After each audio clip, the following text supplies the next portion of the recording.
I love this metaphor of a compass because it fits a lot with the work that I've done on values. And most researchers in psychology and other fields think of values as being guiding principles. So they're principles that guide us as we go about in the world trying to make decisions. And values can be exemplified in people's behavior, in organizations' behavior, in nations' behavior. And I think one of the things that's obvious is that the standard measures of progress value financial success, value economic growth, value making as much money as possible and as much profit as possible. So that's the compass of the GNP and the GDP and of the Dow Jones. That's the set of values which drive those particular measures and which are reinforced when those measures go up. In contrast, the Happy Planet Index and other kinds of alternative indexes like the HPI tend to privilege a different set of values, right? They're values that my colleagues and I call intrinsic values.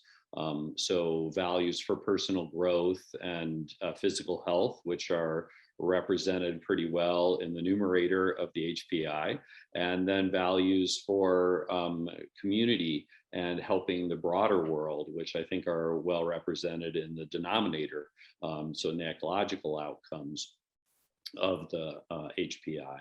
And so I think that the real promise of the HPI and other sorts of measures like it is to reorient people, citizens and politicians and organizations towards indicators which prioritize a different set of values than those which have been traditionally prioritized by purely economic indicators.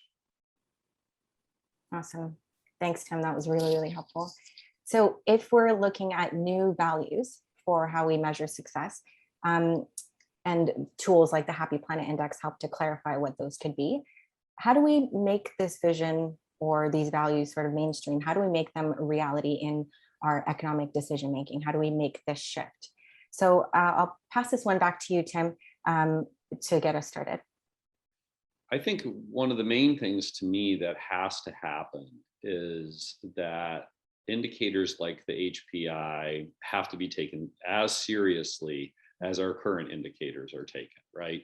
So if you could imagine for a second a world in which you hear on the news and you hear from governmental leaders at all levels of government, whether it's the city or this province or state or the federal level or the national level, and you hear from your friends just as much information about, oh, how's well-being doing in the nation right now, or how many bird species have gone extinct in the last 6 months, et cetera. If you heard about those just as much as we heard about the Dow Jones, and we hear about other stock market indicators, and we hear about GNP or GDP, then what would start to be happening is that there'd be another set of values being propounded out there that people would think, hey, these values are important.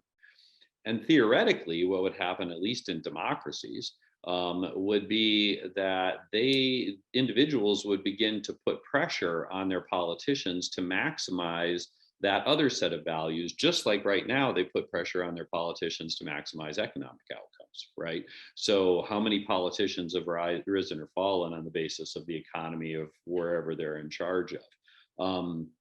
Because people know that the economy is no good. Well, if people started to know that the HPI or whatever the parallel is for your city, state, or province or nation is going up or down, then they could begin to put pressure on politicians to start to make the institutional policy decisions that would theoretically continue to increase the HPI or other kinds of things. And so, some of this is happening at city and state and provincial levels, but obviously we need to ramp it up big time if we're gonna really have success at this. So that's my take on what kind of needs to happen with an indicator like this.